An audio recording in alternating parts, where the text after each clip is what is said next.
بہت پرانی بات ہے، ایک بادشاہ نے اپنی رعایا پر ظلم کر کے سونے، چاندی اور ہیروں کا ایک عظیم خزانہ جمع کیا اور اسے شہر سے دور ایک ویران جنگل میں زمین دوز غار کے اندر چھپا دیا۔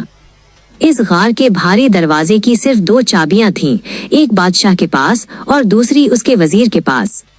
ایک صبح بادشاہ کسی کو بتائے بغیر اکیلا ہی اپنا خزانہ دیکھنے غار میں داخل ہوا۔ اندر کا منظر دیکھ کر اس کی آنکھیں چندھیا گئیں۔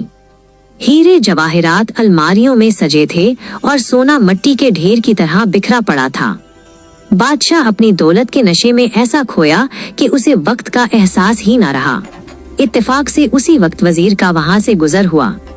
اس نے غار کا دروازہ کھلا دیکھا تو پریشان ہو گیا کہ کہیں کوئی چور اندر نہ چلا گیا ہو۔ اس نے باہر سے آوازیں دیں لیکن بادشاہ غار کے آخری کمرے میں تھا اور اسے کچھ سنائی نہ دیا۔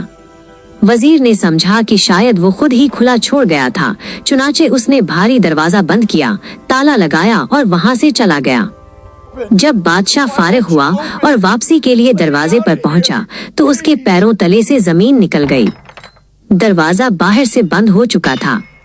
اس نے پاگلوں کی طرح دروازہ پیٹا، چیخا، چلایا، مگر اس ویران جنگل میں اس کی پکار سننے والا کوئی نہ تھا۔ وقت گزرتا گیا، بھوک اور پیاس نے بادشاہ کا حال برا کر دیا۔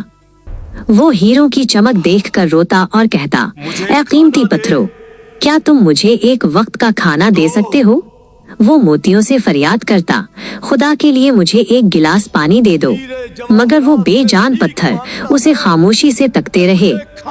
آخر کار جب موت سامنے کھڑی تھی تو اس نے اپنی کانپتی انگلیوں سے زمین پر کچھ لکھا اور ہمیشہ کے لیے آنکھیں بند کر لیں۔